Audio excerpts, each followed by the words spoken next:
La idea de hoy es que discutamos cuál ha sido la arremetida de la clase poderosa política de este país contra los derechos de los trabajadores y la respuesta que la clase trabajadora le está dando a este tema. Entonces, en ese marco de lo que estamos viviendo la clase trabajadora, hay que hacer rememorar algunas de las cosas que han ocurrido en el país y que explican por qué en este momento estamos en esta disyuntiva. Y como decía, probablemente ya todos lo conocen, pero vamos a tratar de hacer rápidamente el marco y la realidad que tenemos nosotros.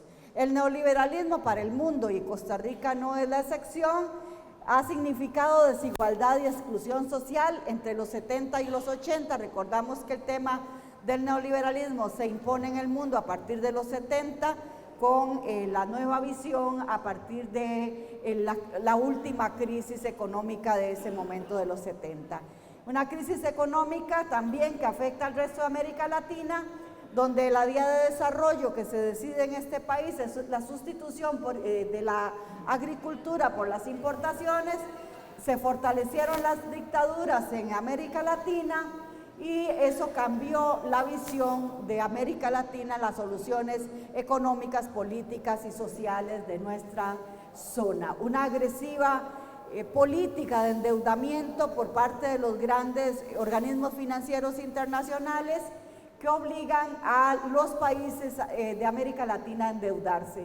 La época de los 70 y los 80 fue una época de convulsión social en nuestro país y en toda América Latina, y el primer país que hay que recordar, el primer país fue en Chile, en el Chile de Pinochet, que se empieza a imponer lo que es todo el modelo neoliberal. Y a la época de los 80, que se le ha llamado la década perdida de América Latina, y en el 90 se aplican los primeros PAES en nuestro país, y para el siglo XXI ya se había instalado totalmente el neoliberalismo en el mundo, se expande por todos los países, transformando todo lo que toca en mercancía, tanto que se ha llegado a decir que el capitalismo pone en riesgo la continuidad de la humanidad.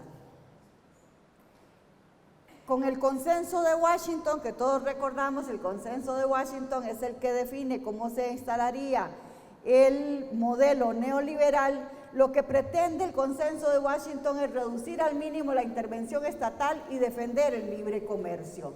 Y los postulados del consenso de Washington y por tanto del neoliberalismo son las privatizaciones, que son las que hemos vivido y empezamos en Chile sobre todo en el tema de pensiones y de salud. Recordamos que los chilenos cotizaban casi para 1 millón de colones, por así decirlo, las pensiones, y terminaron teniendo pensiones de menos de 100 colones, que esa fue una de las primeras o más agresivas reformas que hubo en Chile. La disciplina fiscal, la reforma de impuestos, el reordenamiento del gasto público. Es pura casualidad que el proyecto de Sandra Pi se llame también de reordenamiento. Y la liberalización de las tasas de interés, tasas competitivas de cambio, dicen ellos, es decir, donde siempre tengan ganancias, liberalizar y estimular el comercio internacional, las inversiones extranjeras directas y todo lo que es la desregulación del Estado y nuevas reglas en propiedad intelectual. Ese es el consenso de Washington que nos ha traído a nosotros el neoliberalismo, los tratados de libre comercio que convierten salud y educación, entre otros, en meras mercancías, y la larga y triste noche neoliberal dio al capital más derechos que los seres humanos. Y en lo que ha traído al país, a nuestro país, la realidad nuestra en este momento es que solo hemos tenido más pobreza y desigualdad social, que afecta a 1 de cada 5 hogares del país, 318,000 hogares en pobreza, más de 1 millón de personas viven en pobreza en nuestro país. Y para el 2010 los ingresos de las personas más pobres habían caído en un 15%. Por cada 1,000 colones que perciben las personas más pobres en este país, es decir, el decil más rico recibe 17,000 colones. De esa desigualdad es que estamos hablando en nuestro país. esa gran diferencia donde también hay concentración de la tenencia de la tierra y de la mayoría de los medios productivos está en manos de los más ricos de nuestro país. En lo que ha sido inversión pública, aunque se ha hecho inversión pública y se reconoce que se ha hecho en el país inversión pública, esa inversión no ha alcanzado para frenar la creciente desigualdad y el desempleo, y es cada vez más difícil, a pesar de la inversión, garantizar educación para los niños y los adultos, personas sanas, saludables, protección de la niñez o pensiones para amparar a adultos mayores. Toda esta información, esos datos son del último informe del Estado de la Nación, el 22º Estado de la Nación, son datos que está inventando el movimiento sindical. Y el déficit fiscal, o la solvencia y eficiencia del Estado, también tenemos que tenerlos presentes. En este país, con respecto a otros países de América Latina, el desarrollo y el crecimiento económico ha sido más grande en este país. El 3.7% a pesar de la crisis del 2009 y los años subsiguientes que han generado toda esta debacle financiera del país.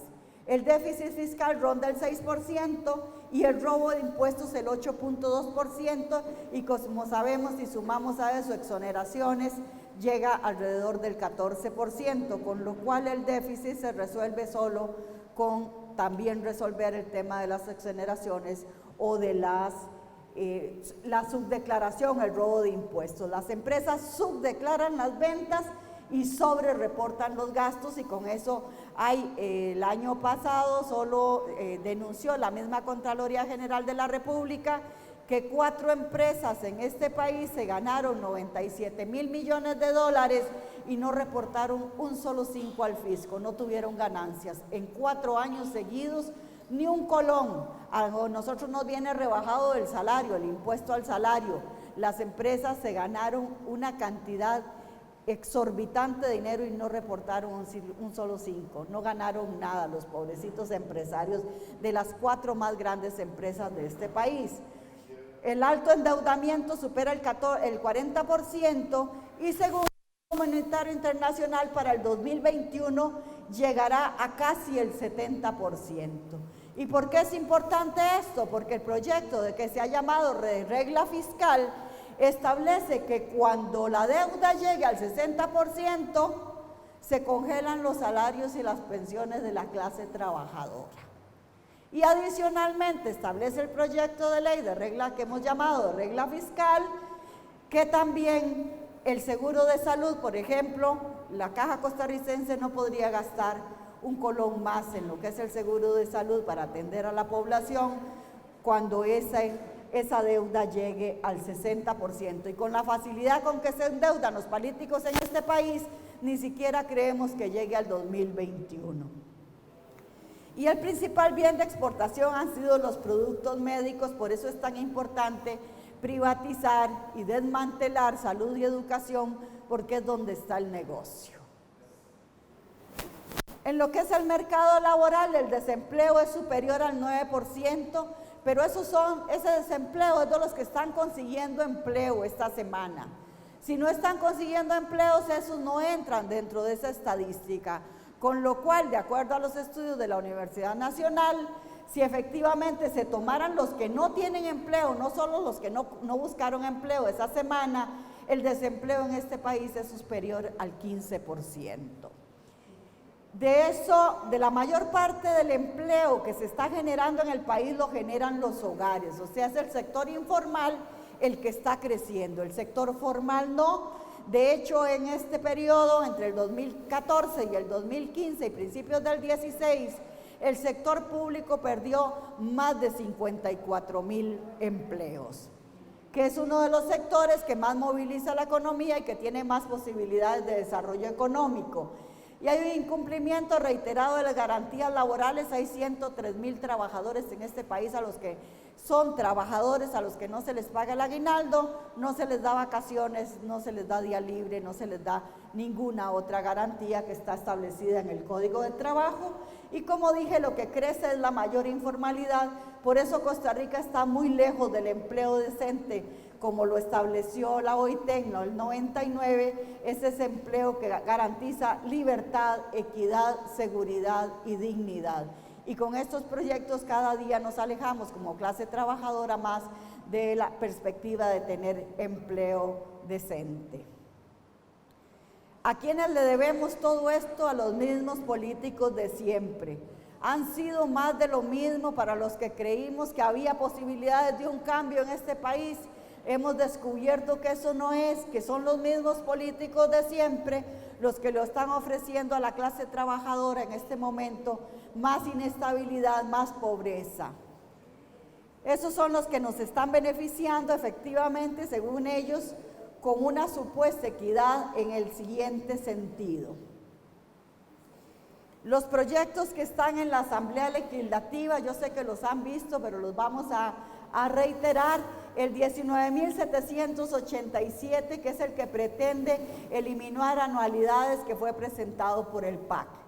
El 19.679, el impuesto de renta, que grava las cesantías hasta en un 15% por encima de los 8 años. El 19.952, el de ley de responsabilidad fiscal, que es el que hemos llamado de regla fiscal, que congela salarios y pensiones, no reconoce pluses y limita el gasto del CEN en la caja. El 19.506, ley para el reordenamiento de las retribuciones adicionales al salario base del sector público, que es el que ha estado impulsando reiteradamente el Partido Liberación Nacional a través de Sandra Piz. Y luego tenemos el proyecto 20.057, que es el último que presentó Otto Guevara del Movimiento Libertario el año anterior, y que lo que hace es solicitar que el proyecto 19.431, que era el que ellos habían presentado durante mucho tiempo, viniera y lo retiraran para presentar posteriormente, o lo archivaran más bien, y presentaron el 20.057 con las mismas nefastas consecuencias del proyecto anterior. Lo hacen solo para darle un nuevo impulso a otro proyecto. Y el 19.923, que fue el que se discutió más el año anterior, que era un refrito de todos los anteriores, que se llamaba para racionalizar el gasto. En general, todos los proyectos que están en la Asamblea Legislativa contra la clase trabajadora tienen la misma característica: salario único, disminución de pensiones, desconocimiento de pluses, de anualidades, un golpe muy fuerte a las convenciones colectivas y sobre todo a la organización de los trabajadores, la organización sindical, una disminución de la cesantía, pérdida de estabilidad laboral, una disminución de un aumento de las jornadas. Hay varios proyectos que tienen ese mismo objetivo, que es aumentar la jornada laboral, y lo que se ha llamado 4.3 y otras modalidades, y la disminución de los salarios y de los restos de los incentivos. Digamos que es un resumen de todos esos proyectos. ¿Qué pretenden en concreto y que han estado en todos los proyectos, tanto en el 20.057 como en el 19.506 y el de racionalización del gasto? Que toda convención colectiva, que en este país hay muchísimas convenciones colectivas, es que toda convención colectiva que se negocie a partir de la vigencia de esta ley, ya sea que se celebre por primera vez o no, así como todo reglamento, contrato, convenio, acuerdo, estatuto o acto que permita el otorgamiento de beneficios económicos, deberán ajustarse a esta ley. Y eso, traducido al buen cristiano, es: en la convención colectiva ustedes se pueden saludar, pero no pueden negociar absolutamente nada, ni salarios, ni condiciones de trabajo que tengan una implicación económica, ni hay ninguna posibilidad de mejorar las condiciones laborales, sociales o económicas de la clase trabajadora. Se convierten en un mero saludo a la bandera las convenciones colectivas. ¿Cuáles son las consecuencias para la familia y la sociedad costarricense? Que esto es fundamental que nosotros lo sigamos discutiendo. Aumentará la desigualdad social porque nosotros sostenemos a través de FODESAP los trabajadores y los patronos también, sostenemos los programas como comedores escolares, las becas, el régimen no contributivo de pensiones, entre otros. Amenaza la sostenibilidad de instituciones como la Caja porque se disminuyen los aportes. El seguro de salud perderá 327.000 millones de colones según nuestros cálculos, y un área de salud totalmente equipada cuesta 12.000 millones, con lo cual la pérdida es muy importante. Y se reducen los salarios, los montos de las pensiones, la cesantía, el salario escolar, las pensiones complementarias, el fondo de capitalización laboral, aguinaldo, salario escolar, etcétera, como decía. También afecta a los pensionados y a los jóvenes que se forman para ingresar a laborar en condiciones inciertas y precarias, con salarios precarizados, con situaciones laborales inestables. En esas condiciones tendrían que ingresar a laborar los jóvenes. También significa el despido de trabajadores del sector privado. En los trabajadores del sector público generamos empleo en el sector privado. Nosotros contratamos en las guarderías, compramos al panadero, le compramos al agricultor, y en el momento en que los ingresos no dan, pues no iremos al comedor escolar, no pagaremos una serie de cosas, probablemente empecemos a no ir, pero ni a Punta Arenas, que es donde vamos ahora si nos va bien, porque nosotros la mayoría no vamos afuera del país a celebrar las vacaciones. El desmantelamiento, la privatización y la venta del Estado, una contracción de la economía. Si ustedes vieron, lo vimos recientemente, cuando está llegando la Navidad, la diciembre, ustedes vieron, bueno, la mayoría de las instituciones ahora pagan el aguinaldo antes del Viernes Negro, para que gastemos la plata el Viernes Negro, porque están esperando que a nosotros, los del sector público, nos paguen para que vayamos a movilizar la economía. Y entonces hay unos sectores que se van a ver sumamente afectados si nosotros ya no tenemos plata para movilizar esa economía. Eso va a ralentizar la economía y a empobrecer a muchos otros sectores que creen que nada le afectan, y ojalá esos vagos del sector público les quiten todo. Y se los olvida que esos vagos del sector público sostenemos esta economía, sobre todo a las empresas pequeñas y a los sectores de la economía que más necesita del salario de los trabajadores del sector público. Seguimos. ¿Qué hemos hecho como Busco? ¿Qué hemos estado haciendo? Nosotros como Busco hemos atendido las negociaciones, las reuniones, las visitas que hemos tenido que atender con el gobierno y cualquier otra instancia. Hemos hecho cabildeo legislativo, los compañeros y compañeras del Busco, casi que hasta el cansancio. Prácticamente se han visitado todos los diputados, y a los que no los hemos visitado, como a Otto Guevara, los hemos visto en otros lugares. Pero ha habido una política de oídos sordos al planteamiento. Hemos atendido debates, las reuniones y del comité político, de las plenarias. Se han formado buscos regionales en diferentes partes del país. Hay que rescatar el Busco Regional Sur-Sur y el Busco Regional de Punta Arenas, que han tenido un gran desarrollo y una gran participación. También se han hecho asambleas con trabajadores, se hacen giras, se hacen visitas lugar por lugar, servicio por servicio, donde esté la gente se ha ido a visitar y se ha ido a hablar de estos temas. También hemos estado en las huelgas. Recuerden ustedes cómo estuvimos el año anterior también en la huelga, una lucha que fue urbana y rural. En todo el país hubo una representación atendiendo el llamado a huelga de nuestras organizaciones, y hubo de toda clase de situaciones que se presentaron y que se atendieron. Hemos tenido huelga de día y de noche también, porque las huelgas en la Caja, por ejemplo, son de 24 horas. Cuando nosotros iniciamos una huelga no nos vamos para la casa a nada, hasta que termina la huelga. Los dirigentes entramos a huelga un día a las 6 de la mañana y hasta que termina la huelga no nos vamos, porque las huelgas en la institución son de 24 horas. Cuando declaramos 2 días de huelga, esos 48 horas estamos en los hospitales o en las áreas donde tengamos que estar. De día y de noche, como dije, con solos o con la familia. Hemos estado en la Asamblea Legislativa, hemos hecho procesos de capacitación como este que está haciendo la ANDE. También hemos avanzado en el tema de comunicación, hemos hecho un esfuerzo como organizaciones que representamos a la clase trabajadora. ¿Qué ha habido a partir de todo esto y qué es lo que planteaba ahora don Guillermo? Una serie de maniobras que no empezaron ahora, empezaron hace muchos años y que han venido porque la derecha siempre está de acuerdo en la manera de cómo quitarle a los trabajadores sus derechos. Pero solo para recordar cómo ha estado ahora. Ustedes recuerdan que Sandra Piz fue ministra de Trabajo.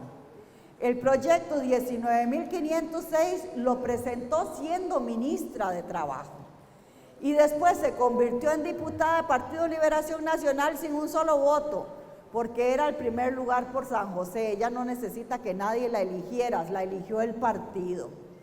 Y entonces, ya como diputada, impulsa el proyecto 19.506 que ella misma presentó siendo ministra de Trabajo. Y el 22 de noviembre, para que veamos las maniobras políticas, presenta una moción con una lista de consultas al texto sustitutivo. Y esa, vean, 22 de noviembre. El 23 de noviembre, la Comisión de Sociales aprueba el texto sustitutivo. O sea, ni siquiera se había aprobado el texto sustitutivo cuando ella presenta una moción que se acordó para hacer una serie de consultas a organizaciones y sectores sociales. Y ese texto sustitutivo queda en firme hasta el 30 de noviembre, uno de los tantos días que estuvimos en la Asamblea Legislativa, en las afueras, llamándole a los diputados a reconsiderar el caso. O sea que desde el 22 de noviembre ya tenían preparado eso. Y aún así lo pasaron, violentando trámite legislativo. Y luego se dio todo un proceso de presión de partidos políticos, de precandidatos y de empresarios. La UCAEP ha sido terrible en estos días. Está exigiendo y ha dicho al gobierno de la República que si le pasaron impuesto a sociedades jurídicas, ahora nos tienen que pasar a nosotros la aplanadora. Disculpen la expresión, pero eso es, una aplanadora. Y entonces Luis Guillermo Solís atiende inmediatamente el llamado de los empresarios o la orden empresarial, y el 9 de enero, puras casualidades compañeros y compañeras, el 9 de enero, este lunes, el gobierno convoca el proyecto 19.506 y es recibido en la Secretaría de la Asamblea Legislativa a las 3:20 de la tarde. Y así está puesto en el documento de recibido. Y el mismo 9 de enero, a las 5:45 de la tarde, 2 horas después de que presentó el proyecto, de que convoca el proyecto, 2 horas después, el Bloque Unitario Sindical y Social Costarricense recibe la nota de que tiene comparecencia para ir a dar nuestra opinión. Vean la carrera para aprobar los proyectos de ley que tienen. Además de la presión que hay de los empresarios para que se convoque también el proyecto 20.057 del Movimiento Libertario. Ellos lo que quieren es ver si pueden poner 2 proyectos de ley en esta misma semana en la Asamblea Legislativa. Esa es la presión. En 2 horas se recibe el texto sustitutivo convocado y 2 horas después se convoca al busco. ¿Y para cuándo se convoca al busco? Para el próximo miércoles. Es ya. El miércoles el busco tiene que ir a decirle en la Comisión de Sociales a las 1:30 qué es lo que piensa del proyecto 19.506. No es que no estemos preparados, claro que estamos preparados desde hace mucho para decir por qué nos oponemos a un proyecto como el 19.506 o cualquier otro proyecto que presenten. El bloque está preparado para ir a atender esa comparecencia. Pero lo que a uno le llama la atención es la velocidad y empieza a preguntarse entonces si esas consultas van a ser de mero trámite, para que después puedan decir tranquilamente que le consultaron a todos, pero que esto es lo que vamos a aprobar. Y después de eso puede pasar de toda clase de cosas. La vía rápida necesita 38 votos. Hay gente que dice que ya tienen 39 y hay otros que dicen que todavía no tienen los 38. Entonces hay que dar un muy cercano seguimiento al trámite legislativo para ver si efectivamente los tienen o no los tienen. Hay 3 mecanismos de vía rápida que necesita 38 votos. A través del artículo 177, ahí hay un error, es 177 del reglamento a la Asamblea Legislativa, que lo que hace es convertir el plenario en comisión. Entonces no hay discusión en comisión, sino que el proyecto pasa directamente al plenario, que probablemente no sea el caso.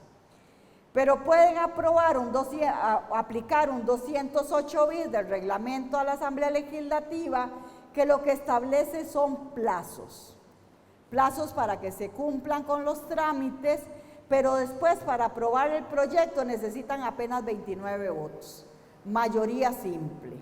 La única manera que eso no fuera así es que el Poder Judicial se manifestara en contra del proyecto, que también este proyecto perjudica a los trabajadores del Poder Judicial, como perjudica a ministerios y otros.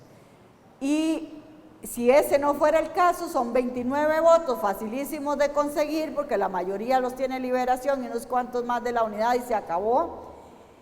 O un 138 bis, que es un acuerdo legislativo también que le define plazos y número de sesiones a la comisión de sociales, que es la que tiene estos proyectos, y otros proyectos, y nada más le dice, bueno, tienen tantas sesiones, se dictamina el proyecto, lo que se quiera dictaminar, y luego ya en plenario también se dice tantos días, en 2 días vamos a ver el proyecto y se vota obviando.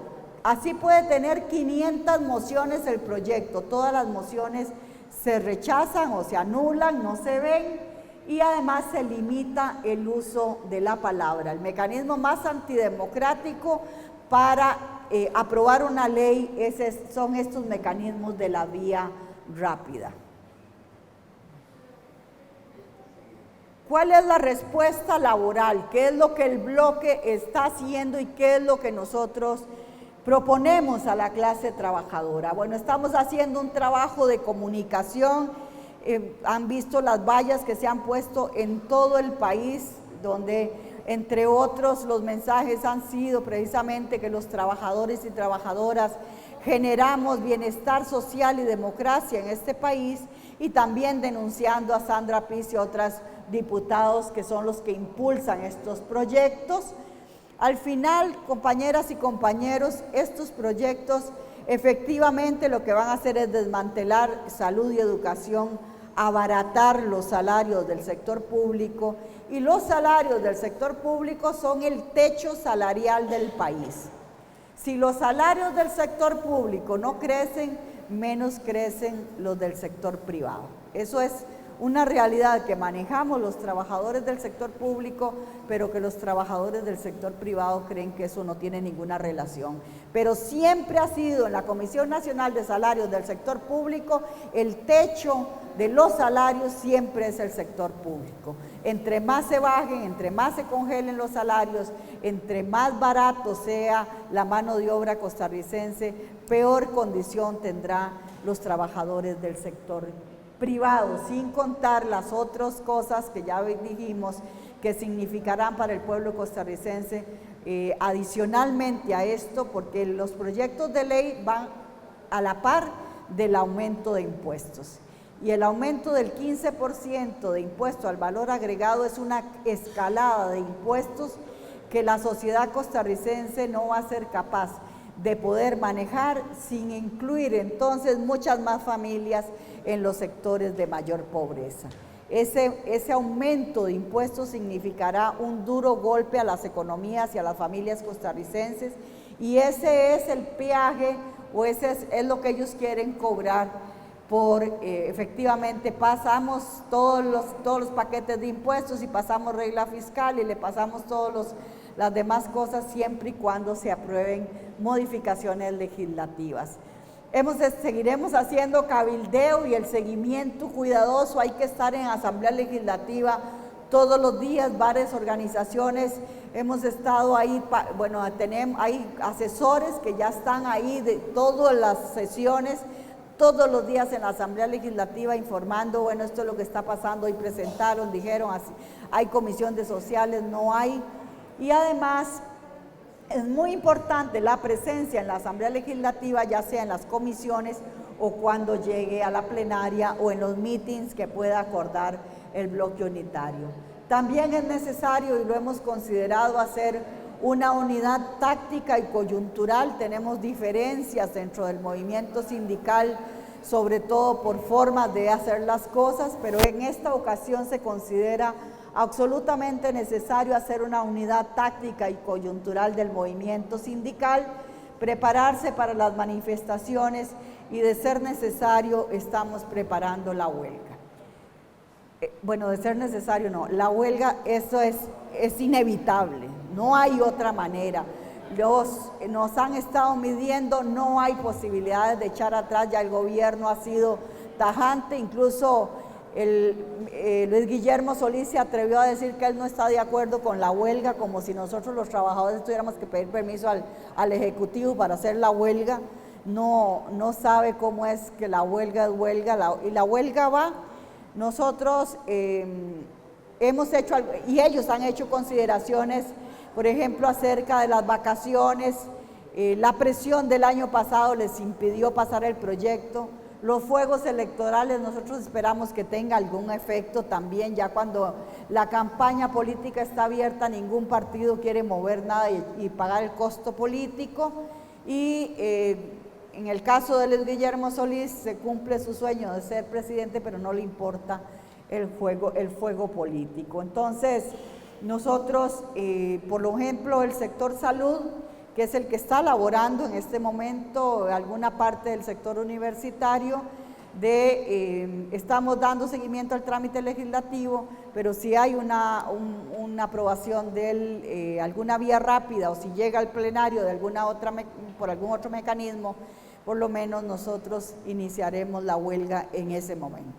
Independientemente de si otros sectores están en vacaciones todavía o eso, el sector salud ya tiene el acuerdo de que iniciará el movimiento de huelga y los demás sectores se sumarán de acuerdo a las posibilidades que tengan. Eso significará efectivamente el cierre de los servicios hospitalarios y el cierre de las clínicas y EVAIS, pero nos están atacando, y de verdad que esto es como cuando acorralan a un león, no nos queda más, y vamos a responder fuertemente. La respuesta de la clase trabajadora tiene que ser contundente.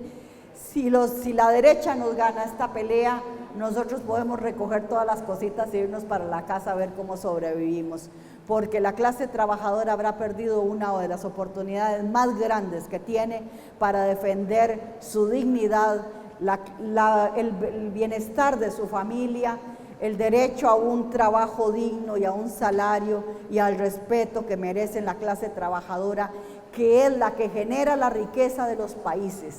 No es cierto que es el empresariado, son los trabajadores. Nosotros, nuestra fuerza de trabajo le garantiza al mundo la riqueza y la producción. Somos nosotros. Por eso estamos orgullosos de ser trabajadores, por eso estamos orgullosos de ser dirigentes sindicales y de representar a la clase trabajadora que dice no a un modelo neoliberal que castiga a la clase trabajadora independientemente de la concentración de la riqueza. Compañeras y compañeros, el llamado es a estar preparados, a defender la dignidad de la clase trabajadora y de nuestras familias, y decirle un no contundente a este gobierno o a cualquier otro que quiera arrebatar los derechos laborales de los trabajadores costarricenses, que son sagrados. De verdad que el llamado a estar preparado, compañeras y compañeros, y nos vemos en las circunstancias que sean, nos vemos en la calle para defendernos. Muchísimas gracias.